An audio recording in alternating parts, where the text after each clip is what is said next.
मैं बड़े पदाधिकारी क्या बोलूँ, हजारीबाग का एक पदाधिकारी जिनको एक बड़े पदाधिकारी का संरक्षण है, उसने तो सुपारी ले रखा है मेरे पॉलिटिकल करियर को ख़त्म करने का, लेकिन उनको 3 साल से कोई मौका नहीं मिला है। अगर यही छापना है तो सिर्फ अम्बा प्रसाद क्यों?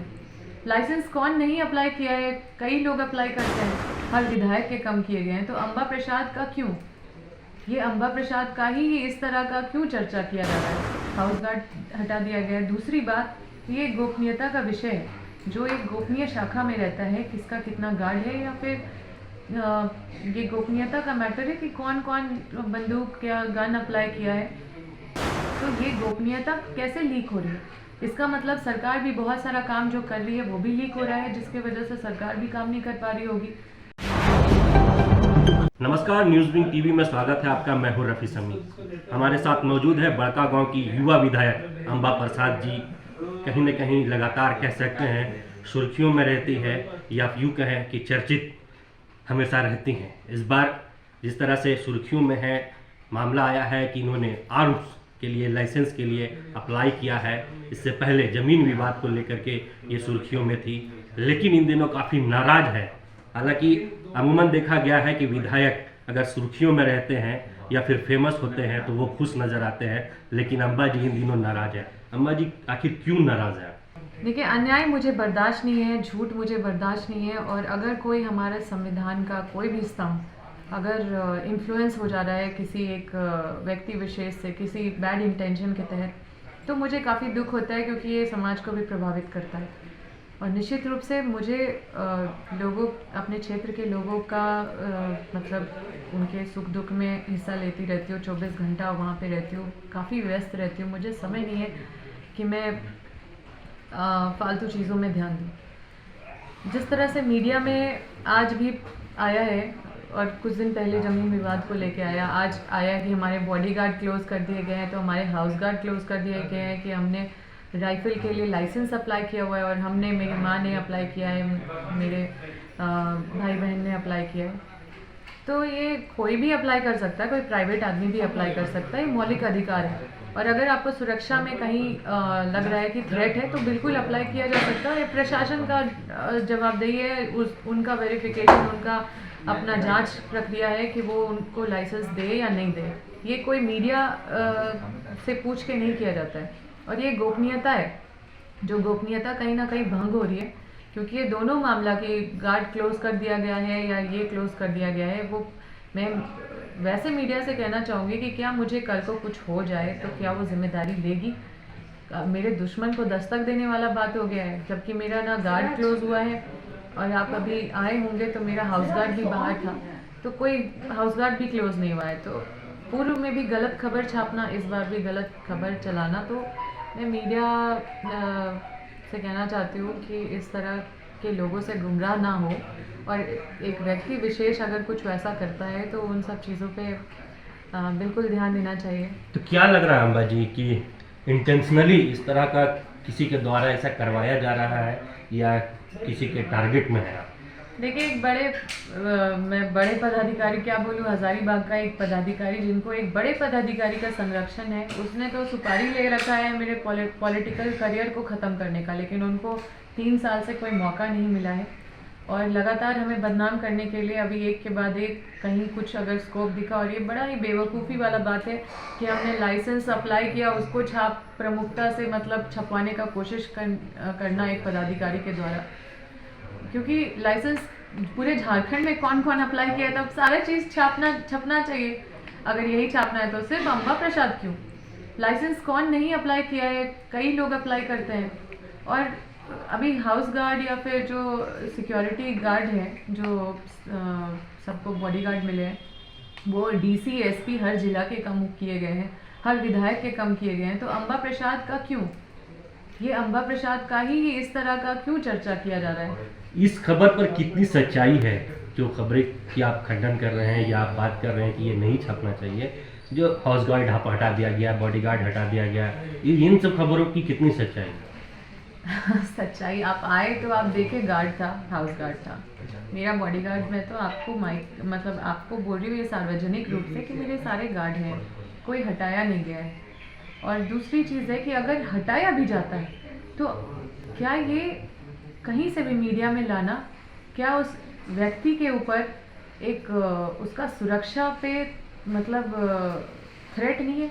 क्या आप उसके दुश्मन को दस्तक नहीं दे रहे हैं कि अब आप जो चाहे वो कर लो, इसके साथ इसका गार्ड हटा दिया गया है तो इसका हाउस गार्ड हटा दिया गया है। दूसरी बात, ये गोपनीयता का विषय है, जो एक गोपनीय शाखा में रहता है, किसका कितना गार्ड है, या फिर ये गोपनीयता का मैटर है कि कौन कौन बंदूक या गन अप्लाई किया है। तो ये गोपनीयता कैसे लीक हो रही है? इसका मतलब सरकार भी बहुत सारा काम जो कर रही है वो भी लीक हो रहा है, जिसके वजह से सरकार भी काम नहीं कर पा रही होगी। कुछ ना कुछ तो चीज़ें अंदर से चल रही है, और ये एक बहुत बड़ा सवाल है गोपनीयता पे भी। जो सरकार की गोपनीय शाखा जहाँ जहाँ है, कोई भी गोपनीय नहीं रही है, क्योंकि इस तरह की चीज़ें अगर इस तरह से आती है और वो भी गलत है। अम्मा जी, लेकिन 2-3 सवाल बनते हैं। आपने लाइसेंस के लिए अप्लाई किया है, जो खबरें आई है भाई भी किए हैं, बहन भी किए हैं, तो इतने सारे तादाद में एक ये। दूसरा प्रश्न बनता है, जो आप कह रहे हैं किसी अधिकारी के द्वारा खासकर इंटेंशनली आपको टारगेट किया जा रहा है पिछले 3 साल से।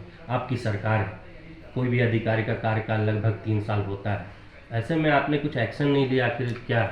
देखिए, आप पॉलिटिक्स में रहते हैं तो आपके दुश्मन ऑटोमेटिकली रहते हैं, चाहे कोई भी इंटेंशन हो। तो ये ऑपोजिशन, ये दुश्मन और कुछ अधिकारी मतलब क्या कर रहे हैं, हम उतना मतलब हमेशा इग्नोर करके चले। हम इन सब चीज़ों को बहुत ज़्यादा तूल नहीं दिए, क्योंकि हम व्यस्त बहुत ज़्यादा रहे हैं। तो हम हमेशा चाहें कि जब भी हम माननीय अपने लीडर्स से मिले तो हम अपने क्षेत्र का समस्या का हल का बात करें, ना कि किसी अधिकारी का बुराई करें। लेकिन इस लेवल तक ये चीज़ें चल रही है, ये चीज़ हमें आभास हुआ है रिसेंटली, और अब हम इसको आज ही इस पे कार्रवाई कराने के लिए माननीय मुख्यमंत्री जी से बोलेंगे, और जिसका स्पष्ट सारा चीज़ है कि एक विशेष पदाधिकारी के पास ही गोपनीय फाइल है, तो वहाँ से गोपनीय फाइलें लीक हो रही है, और वहाँ से इस तरह की खबरें जो प्रकाशित करने के लिए दिया जा रहा है कि हमारे गार्ड हटा दिए गए हैं, हमारे हाउस गार्ड हटा दिए गए हैं, तो ये किस इंटेंशन, मतलब उद्देश्य भी तो होना चाहिए ना। आप अगर ये चीज़, अगर आपकी खबर है कि अम्बा के हाउस गार्ड हटा दिए गए, क्या उद्देश्य है आप इसको अगर चला रहे हैं तो, जबकि इस तरह का बात में सच्चाई भी नहीं है। लेकिन फिर भी तो दुश्मन में ये भावना तो आ जाएगा, और हर तरह के लोग हैं समाज में, असामाजिक तत्व के लोग भी हैं, हत्याएं भी हो रही है। हत्याएं रोज कभी ना कभी कहीं ना कहीं आप सुनने को मिलता है कि कुछ गिरोह के तरफ से कुछ, और हमारे क्षेत्र में भी कुछ असामाजिक तत्व हावी है। हमारे विपक्ष के लोग ही मतलब उनको लेके उनके संरक्षण में चलते हैं। तो हमारा कितना बड़ा थ्रेट है हमारे विधायक प्रतिनिधि की हत्या कर दी गई सरेआम, और जबकि वो सीधा साधा इंसान था, जो काफ़ी मतलब आप लोग के संज्ञान में भी इस मैटर को हम लोग लाए थे, और आप लोग भी जानते हैं इसको। तो हम लोग देखिए, अब जब मेरे पिताजी जेल में थे उस समय भी बहुत सारा चर्चा किया जा रहा था कई खबरों में, कई मीडिया में, कि वो मतलब नक्सली हैं, तो वो क्रिमिनल हैं, और कई तरह की नेगेटिविटी फैलाने का कोशिश किया गया। लेकिन जनता के साथ उनका क्या है और क्या उनका मतलब चीज़ है, जो सच है वो जनता जानती है, और जनता सर्टिफिकेट दी। तो हम अगर ज़मीन विवाद में कहीं भी गलत है तो हम आपको भी आपके माध्यम से कहना चाहते हैं कि आप हम पे FIR करवाइए, हम कहीं पे भी है, मेरा प्रमाण निकाल के दिखाइए। इस तरह से बदनाम करना किसी को बहुत गलत है। हम लोग उभरते हुए लोग हैं, हम लोग बहुत संघर्ष से यहाँ पे पहुँचे, दिन रात संघर्ष करते हैं, लोगों के साथ रहते हैं। पॉलिटिक्स कोई आसान चीज़ नहीं है, कई तरह की चीज़ों को झेलना पड़ता है। तो हम लोग इन सब चीज़ों से गुजर रहे हैं, तो हम लोग जब सही चीज़ कर रहे हैं उसको हम लोगों को मोटिवेट करना चाहिए, ना कि हम लोगों के खिलाफ गलत चीज़ों को फैलाना चाहिए। अम्मा जी, अंतिम प्रश्न रहेगा। काफ़ी ये भी बातें निकल करके आ रही थी कि सरकार से आप नाराज़ चल रहे हैं, आप नहीं सहयोगी सरकार से, क्या देखिए काफ़ी कुछ फुलफिल नहीं हो रहा? कभी इस तरह का बयान नहीं दिया है, और कभी इस तरह का इजहार नहीं किया, कभी इस तरह से जाहिर नहीं किया। लोग बातें करते हैं, तरह तरह की बातें करते हैं, लेकिन हमारे तरफ से कभी भी आपने नहीं सुना होगा कि हम सरकार से नाराज़ हैं। सरकार इतना अच्छा काम कर रही है, आम लोगों के लिए काम कर रही है, हर वर्ग के लिए संवेदनशील है। ओल्ड जहाँ पे पूरे राज्य अपना कदम पीछे कर लिए थे ओल्ड पेंशन को लागू करने के लिए, पहली ऐसी राज्य है जो ओल्ड पेंशन लागू करने का हिम्मत की। अभी दूसरे राज्य प्रेरणा ले रहे हैं। अभी आवास जो 3 साल से झारखंड में नहीं मिल रहा था, तो ये पहला राज्य है जो अपने से आवास देने का निर्णय लिया कि हम बेघर नहीं रहने देंगे गरीब को। सर्वजन पेंशन के तहत हम जब विधायक का चुनाव लड़ रहे थे तो हर घर में पेंशन का समस्या था। आज हम ढूंढने से भी नहीं पता चलता है कि किसी का पेंशन बचा हुआ है कि नहीं। ओवरऑल नाराज नहीं है आप सरकार से? निश्चित रूप से सरकार बहुत अच्छा काम कर रही है, तो हम नाराज नहीं, और किसी मुद्दे पे अगर हमारी शिकायत है तो हम मुखर होकर बोलते हैं। हमें ऐसा कोई प्रेशर नहीं है और कोई ऐसा भय नहीं है सरकार की तरफ से किसी भी विधायक को कि आप कोई भी समस्या को नहीं बोल सकते। तो ये थी हमारे साथ विधायक अंबा प्रसाद जी। इनका साफ कहना है कि जिस तरह से इन दिनों सुर्खियों में ये है, इन्हें इंटेंशनली बदनाम करने की कोशिश की जा रही है, जिसे लेकर के ये अब एक्शन मोड में जल्द आएंगी। सहयोगी राकेश के साथ रफ़ी समी, न्यूज़ विंग, रांची।